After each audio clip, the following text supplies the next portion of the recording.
92.7 big FM का मैं हूँ आरजे योगी। आपसे रात को मुलाकात होती है अक्सर, लेकिन जैसा वक्त है फिलहाल पैंडेमिक का वक्त है, तो फेस टू फेस मुलाकात थोड़ा सा मुश्किल है, इसीलिए बिग स्पॉटलाइट लेकर हाजिर हूँ। और आज मेरे एक मेहमान जो हैं, उनका नाम है डॉक्टर आशीष सैनी, जो कि एक यूरोलॉजिस्ट है और इनका खुद अपना सेंटर है यूरोलॉजी का, Excel urology advance centre which is in GK1। So doctor Ashish Saini, सबसे पहले आपका स्वागत है बिग स्पॉटलाइट में। Welcome sir. Thank you for being with me Yogi, and it is nice talking to you.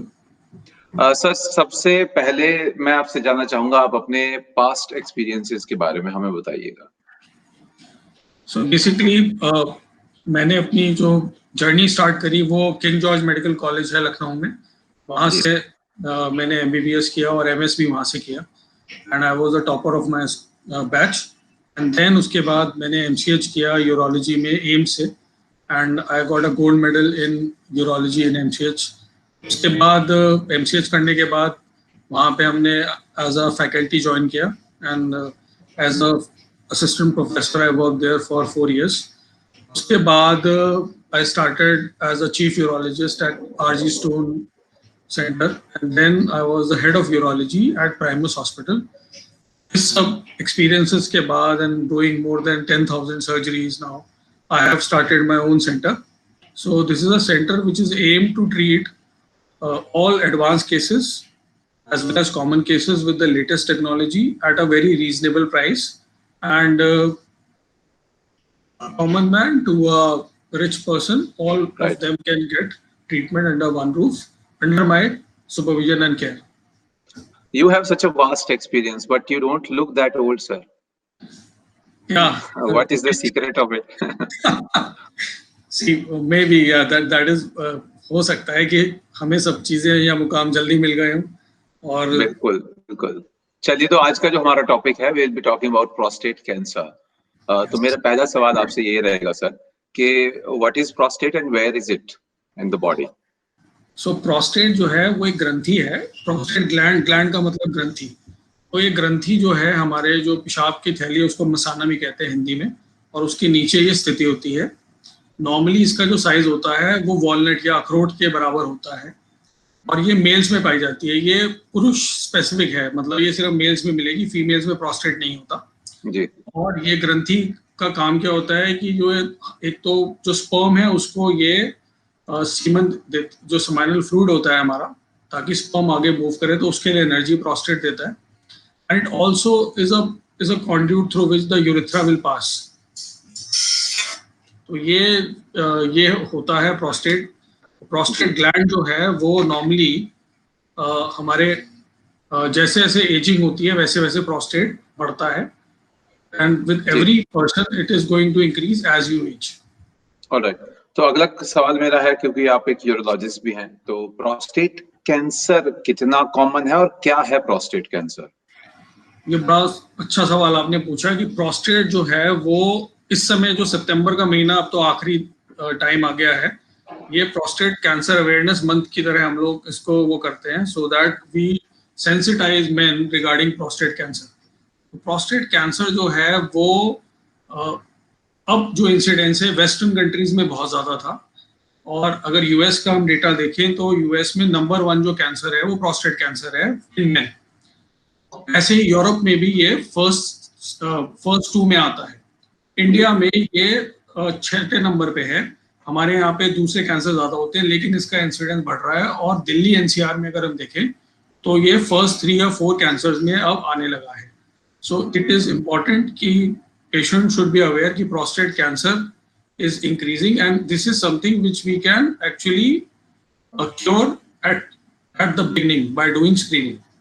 जी, लेकिन है क्या प्रोस्टेट कैंसर? प्रोस्टेट कैंसर क्या होता है कि जो प्रोस्टेट ग्रंथि है, जैसे मैंने आपको बताया कि प्रोस्टेट ग्रंथि जो है वो हर इंसान में बढ़ती है जी। लेकिन अगर इसमें ट्यूमर सेल्स होने लगते हैं, अगर इसमें ट्यूमर सेल्स का मल्टीप्लिकेशन होने लगता है, तो उसी ग्रंथि को प्रोस्टेट कैंसर कहा जाता है। तो प्रोस्टेट में अगर कैंसर हो जाता है जिसका कि reason can be because of aging, can be because of genetic mutation, तो ये प्रोस्टेट कैंसर हो जाता है। जी, तो कोई एक पर्टिकुलर रीजन है कि कॉज क्या है, आखिर क्यों होता है किसी इंसान को प्रोस्टेट कैंसर? देखिए एग्जैक्टली तो अभी इसका रीजन नहीं पता चला है, लेकिन यस जो जेनेटिक म्यूटेशंस हैं उसके ऊपर काफी स्टडी हो रही है। जो अनुवांशिक प्रभाव होते हैं किसी भी बॉडी में, जी, तो कुछ म्यूटेशंस पाए गए हैं जिनमें कि कुछ फैमिलीज में प्रोस्टेट कैंसर ज्यादा होता है। दूसरा ये पाया गया है कि ये अगर हमने एनिमल प्रोटीन ज्यादा लिया, वसा ज्यादा लिया, तो ऐसे केसेस में प्रोस्टेट कैंसर की होती है। या फिर अगर हमारी लीनिएज है, जैसे कि ब्लैक अफ्रीकन हैं या अमेरिकन हैं, उनमें ये कैंसर ज्यादा हो, तो ये but exact reason is not defined, it is most likely a mutation. Alright. लेकिन एक सवाल ये भी उठता है कि क्या कुछ ऐसा है कि कुछ पर्टिकुलर मेल जो हैं उनमें प्रोस्टेट कैंसर ज्यादा डायग्नोस होगा as compare to the rest of? Yes, जो लोग बहुत ज्यादा एनिमल प्रोटीन खाते हैं, जो बहुत ज्यादा वेस्टर्न डाइट को फॉलो करते हैं, तो इस पे एक बहुत मजेदार एक किस्सा है कि जो जापानीज हैं उनमें प्रोस्टेट कैंसर कम होता है, लेकिन यही जापानीज लोग जब यूएस चले जाते हैं और वहां का खान पान खाना शुरू कर देते हैं, तो इनमें प्रोस्टेट कैंसर यूएस के मेंस के बराबर होने लगता है। तो this was an indirect evidence कि जो जोग्राफिकल फैक्टर है, स्पेशली जो डाइट है हमारी, वो बहुत इंपॉर्टेंट प्रभाव देती है। इसके अलावा जो ब्लैक अफ्रीकन हैं या फिर जो इस तरह के लीनिएज वाले लोग हैं, या ओल्डर एज है, या आपकी फैमिली में अगर किसी को प्रोस्टेट कैंसर की डायग्नोसिस हुई है पहले, जैसे अगर आपके फादर को है, चाचा या ताऊ में है, तो उन मेंस में उनकी फैमिली में प्रोस्टेट कैंसर की इंसिडेंसेस बढ़ जाती है। जी, तो अगर किसी इंसान को प्रोस्टेट कैंसर है तो उसके सिम्टम्स क्या होंगे, लक्षण क्या होंगे? ये जो लक्षण होते हैं प्रोस्टेट कैंसर के, बहुत दिन में आते हैं। जैसे मैंने शुरू में बताया कि प्रोस्टेट ग्रंथि बढ़ने को बीपीएच कहते हैं, तो बीपीएच और प्रोस्टेट कैंसर के लक्षण एक जैसे होते हैं। लक्षण जो होते हैं कि यूरिन बार बार आना, फ्रीक्वेंसी होना, यूरिन को ना रोक पाना, रात में 2 से अधिक बार यूरिन पास करने जाना, उसके अलावा यूरिन में ब्लड आना। कभी कभी जब ये कैंसर बढ़ जाता है तो आपकी हड्डियों में दर्द हो सकता है, कूल्हे की हड्डी में दर्द हो सकता है, आपको वेट लॉस हो सकता है, छाती में दर्द हो सकता है, खांसी आ सकती है। तो ये लक्षण होते हैं एडवांस स्टेजेस के। लेकिन जो जो अर्ली स्टेजेस के कैंसर होते हैं प्रोस्टेट के, वो बिल्कुल बीपीएच की तरह प्रेजेंट करते हैं। जी, जी। तो ये जैसा आपने बताया कि लक्षण जो है वो बेसिकली यूरिन बार-बार आना, ब्लड आना, ये सब हो सकते हैं। तो क्या कुछ और ऐसी कंडीशंस भी हैं बीपीएच के अलावा, या जहाँ पे सेम तरह के सिम्पटम्स हमारे सामने आएंगे? कभी कभी अगर प्रोस्टेट में टीबी हो जाती है प्रोस्टेट की, तो भी इस तरह के लक्षण हो सकते हैं। अगर आपको ब्लैडर के अंदर पथरी है तो भी इस तरह के लक्षण हो सकते हैं। तो ये और बीपीएच में भी ऐसे लक्षण हो सकते हैं। जी, अगर कोई भी सिम्पटम किसी इंसान को नहीं है तो फिर किस तरह से डिटेक्ट किया जाता है? ये एक बहुत अच्छा सवाल है। इसमें इम्पोर्टेंस है पीएसए की। पीएसए जो है एक ब्लड टेस्ट है। तो एक तो हम पेशेंट का डिजिटल रेक्टल एग्जामिनेशन करते हैं, जो यूरोलॉजिस्ट हैं वो पेशेंट को एग्जामिन करेंगे और देखेंगे कि प्रोस्टेट की फील कैसी है। तो उससे पता चल जाता है कि भाई ये कैंसर प्रोस्टेट है, या प्रोस्टेट इन्फेक्शन है, या फिर प्रोस्टेट बीपीएच है। राइट। और दूसरा होता है पीएसए। पीएसए जो है ब्लड टेस्ट है, जिससे कि हम पता लगा सकते हैं कि भाई प्रोस्टेट कैंसर है या फिर ये नॉर्मल प्रोस्टेट है। जी, तो आपने जिस टेस्ट का जिक्र किया, थोड़ा सा इसके बारे में बताएं, पीएसए के बारे में। What is PSA? So PSA is stands for prostate specific antigen. और पीएसए जो है ये हमारे ब्लड से लिया जाता है। ये स्क्रीनिंग टेस्ट है। तो अगर ज्यादातर स्क्रीनिंग तो हमारे यहाँ पे नहीं होती, वेस्ट में होती है। स्क्रीनिंग का मतलब है कि आपको कोई भी बीमारी नहीं है, लेकिन आपका ब्लड लिया गया और उसमें पीएसए करा गया। पीएसए करने का फायदा क्या है कि अगर पीएसए 4 से ज्यादा है, तो अगर ये नॉर्मल इसकी वैल्यू 0 to 4 होती है, 4 से 10 के बीच में है, तो प्रोस्टेट कैंसर होने की संभावना 25% है। मतलब कि अगर 4 लोगों में हम ये टेस्ट करेंगे तो एक 1 out of 4 में भी पॉजिटिव, अगर पीएसए 4 से 10 है। अगर 10 से ज्यादा है तो प्रोबेबिलिटी 50% हो जाती है। तो इसलिए बहुत इंपॉर्टेंट है कि ये अगर पीएसए जो है, अगर आपको ये लक्षण आ रहे हैं तो पीएसए का टेस्ट होना चाहिए। जी, तो मेरा अगला सवाल ये है कि जैसे इनिशियल आपने बताया कि टेस्ट में सिम्टम आ भी सकते हैं, नहीं भी आ सकते, लेकिन अगर टेस्ट हम करते हैं और उसमें बात सामने आती है कि प्रोस्टेट कैंसर हो सकता है, उसके बाद फिर क्या किया जाता है कंफर्म करने के लिए? उसके बाद जो है वो कंफर्म करने के लिए एक तो अल्ट्रासाउंड होता है, जो कि नॉर्मल प्रोस्टेट के बढ़ने के बारे में बताता है। इसके अलावा कुछ स्पेशलाइज्ड टेस्ट होते हैं, जैसे कि मल्टी पैरामीट्रिक एमआरआई होता है। मल्टी पैरामीट्रिक एमआरआई में हम डिफरेंट पैरामीटर्स पे एमआरआई कराया जाता है जो प्रोस्टेट के लिए बहुत स्पेसिफिक है। उससे एक स्कोरिंग निकाली जाती है जिसको पेलार्ड स्कोरिंग कहते हैं, और स्कोरिंग में देखा जाता है कि बंदे का स्कोर 1 to 5 के बीच में कहाँ पे है, और उसके बेसिस पे हम फर्दर फिर प्रोस्टेट बायोप्सी करते हैं। अगर प्रोस्टेट कैंसर निकल आता है तो उसकी और स्टेजिंग करने के लिए पेट स्कैन करा जाता है।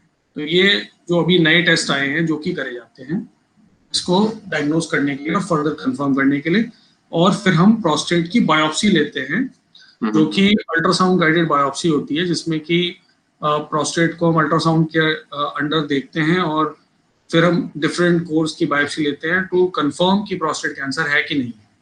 जी, अच्छा, एक बार जब बीमारी हमारे पकड़ में आ चुकी है, पता कंफर्म हो गया है कि बीमारी है, प्रोस्टेट कैंसर है, तो फिर इसका ट्रीटमेंट क्या है? ये ट्रीटमेंट इसका यही मैं पेशेंट से कहता हूँ कि प्रोस्टेट कैंसर हो भी गया है तो घबराने की बात नहीं है। हमें डिफरेंस करना है बिटवीन अ कब एंड अ कैट। तो प्रोस्टेट कैंसर में ज्यादातर जो ट्यूमर्स होते हैं बहुत स्लो ग्रोइंग ट्यूमर्स होते हैं, और कुछ होते हैं जो एग्रेसिव होते हैं। तो एग्रेसिव जो कैंसर होते हैं उनमें मल्टी मोडालिटी ट्रीटमेंट होता है, जिसमें कि हम सर्जरी करते हैं, रेडियोथेरेपी करते हैं, कीमो भी देते हैं, हार्मोनल थेरेपी देते हैं। जो अर्ली स्टेज प्रोस्टेट कैंसर होते हैं उनको बेस्ट ट्रीटमेंट जो होता है वो सर्जरी के द्वारा किया जाता है कि हम उसको रोग को हटा दें और वो खत्म हो जाए, which is known as radical prostatectomy. इसके अलावा रेडियोथेरेपी भी होती है जिसमें किरणों से, एक्सरे से जो है वो कैंसर को किल किया जाता है, और अगर एडवांस स्टेजेस होती हैं तो फिर हार्मोनल थेरेपी। जी जी, एक और टर्म जिसका बड़ा यूज होता है ट्रीटमेंट में, वॉचफुल वेटिंग, तो पहले हमें इसके बारे में आप बताइएगा। देखिए, वॉचफुल वेटिंग जो है ये नया कॉन्सेप्ट आया है। इसमें जो मैंने बताया कि we have to differentiate between a कब एंड अ कैट, तो ये देखा गया कि जो पेशेंट्स हैं जिनमें की बहुत लो रिस्क है या very low risk prostate cancer है, तो ऐसे पेशेंट्स में अगर हम ट्रीट भी नहीं करते हैं तो भी खास लाइफ एक्सपेक्टेंसी पे कोई फर्क नहीं पड़ता। तो ऐसे पेशेंट्स के अंदर हम सिर्फ वॉचफुल वेटिंग करते हैं। जैसे कि एज अगर ज्यादा है पेशेंट की और हमें लगता है कि भाई ये सर्जरी क्या रिस्क ज्यादा है या फिर लो रिस्क कैंसर है, तो ऐसे केसेस में हम सिर्फ देखते हैं कि सिम्टम्स बढ़ तो नहीं रहे हैं या पीएसए बढ़ तो नहीं रहा है। वॉचफुल वेटिंग होती है, we wait and then under supervision वो रोल रहता है, और प्रोस्टेट कैंसर में हम एक्टिवली कोई ट्रीटमेंट नहीं करते। जी, आपने थोड़ी देर पहले हमें बताया कि सर्जरीज जो है वो अवेलेबल हैं, तो किस किस तरह की सर्जरी, अलग अलग प्रकार जो है वो बताएं आप हमें। देखिए, प्रोस्टेट कैंसर की जो सर्जरी होती है तो ओपन सर्जरी हो सकती है जो कि ओपन रेडिकल प्रोस्टेट है, लैप्रोस्कोपिक सर्जरी है और रोबोटिक सर्जरीज भी होती है। इनके थ्रू हम जो है प्रोस्टेट कैंसर को रिमूव कर सकते हैं, दूरबीन के जरिए भी और थ्रू ओपन सर्जरी। जी, तो रेडिएशन की बात भी आपने की थी, तो रेडिएशन थेरेपी किस तरह से यूज होती है और क्या इसका फायदा होता है? देखिए, रेडिएशन थेरेपी बेसिकली अगर पेशेंट चाहता है कि प्रोस्टेट में हम सर्जरी ना करें और सर्जरी के लिए वो तो रेडियोथेरेपी में सिकाई कहते हैं उसको, एक्सरे रेटेड वो होती हैं जो कि किरणें होती हैं जो कि ट्यूमर्स को किल कर देती हैं। तो ऐसे केसेस में रेडियोथेरेपी करी जाती है। रेडियोथेरेपी भी आजकल काफी एडवांस हो गई है, लेकिन रेडियोथेरेपी से आगे चल के नुकसान ज्यादा रहता है क्योंकि प्रोस्टेट अंदर ही रहता है। तो शुरू में 5-6 साल अच्छे गुजरते हैं, लेकिन उसके बाद जो है दिक्कतें आती हैं। तो preferably is surgery is the preferred treatment followed by radiotherapy. जी, और आपने एक और टर्मिनोलॉजी का जिक्र किया था, हार्मोनल थेरेपी। तो ये क्या है, कहाँ इसका इस्तेमाल होता है, किस तरह से, ये बताइएगा। देखिए, इसका जो बेसिस है कि जो पहला जो प्रोस्टेट कैंसर है उसकी जो ग्रोथ होती है वो टेस्टोस्टेरोन जो मेल हार्मोन है उस पर डिपेंडेंट होती है। तो टेस्टोस्टेरोन को बॉडी से खत्म करने के दो तरीके हैं, या तो हम टेस्टिस निकाल दें जिसको कि सर्जिकल कैस्ट्रेशन बोलते हैं, या फिर हम उसमें केमिकल कैस्ट्रेशन करते हैं थ्रू हार्मोन्स दिए जाते हैं जिससे कि टेस्टोस्टेरोन का प्रोडक्शन खत्म हो जाता है और उससे फिर प्रोस्टेट कैंसर की ग्रोथ नहीं होती। उन पेशेंट्स में करा जाता है जिनमें कि हम प्रोस्टेट को नहीं निकाल सकते हैं, थोड़ी एडवांस स्टेज है, या मेटास्टेटिक है कि प्रोस्टेट निकल के हड्डियों में चला गया है, तो ऐसे पेशेंट्स में हार्मोनल थेरेपी करी जाती है और उसके भी रिजल्ट्स बहुत अच्छे हैं। Patients do well for years together, even for decades they are alright. जी जी, तो एक सवाल ये उठता है कि जब इतने अलग अलग ट्रीटमेंट अवेलेबल हैं तो कहीं ना कहीं हर एक ट्रीटमेंट का कोई ना कोई साइड इफेक्ट जरूर होता है। तो जो अब आपने जिक्र किया जिन सभी ट्रीटमेंट का, इनके साइड इफेक्ट्स कौन कौन से हैं? देखिए, मैं यही कहूंगा कि मोस्ट इंपॉर्टेंट है इफेक्ट होना। अगर इफेक्ट होगा तो ही साइड इफेक्ट होगा। जिस चीज का इफेक्ट नहीं है उनके साइड इफेक्ट्स नहीं होंगे। तो साइड इफेक्ट्स में देखिए, क्योंकि प्रोस्टेट जो होता है वो हमारे एक तो सेक्सुअल फंक्शंस को कंट्रोल करता है, तो सेक्सुअल में प्रॉब्लम्स आ सकती हैं। दूसरा है कि यूरिनरी कॉन्टिनेंस के लिए भी प्रोस्टेट इंपॉर्टेंट होता है, लेकिन जो सर्जरीज हैं वो इतनी रिफाइंड हो गई हैं कि ये प्रॉब्लम्स कम आती हैं। अब ऐसी सिकाई वाली जो चीज़ें हैं वो पीछे जो हमारा प्रोस्टेट के पीछे रेक्टम होता है तो वहाँ पे भी इन्वॉल्वमेंट होता है, तो लोगों को ब्लीडिंग की प्रॉब्लम आ सकती है, यूरिनरी इन्फेक्शन की प्रॉब्लम्स आ सकती हैं, but these are manage easily. जी, तो ये ट्रीटमेंट के बाद में follow up is very important. तो कौन कौन से फॉलो अप ट्रीटमेंट अवेलेबल है फिलहाल? देखिए, एक तो पीएसए से हम पता लगाते हैं कि जो हमारा जो भी हमने ऑपरेशन किया है वो कारगर हुआ है कि नहीं। तो पीएसए करा जाता है every 3 months for the initial 2 years, and then we can even do ultrasounds, we can do urine flow tests, we can do CT scan depending upon whether the need is there or not, and we can even do a PET scan to follow up if there is a recurrence. So there are different tests depending upon what is the stage of the patient. जी, एक और सवाल जो आपसे बहुत लोगों ने पूछा भी होगा कि अगर किसी को प्रोस्टेट कैंसर हो जाए, can a man survive this kind of cancer?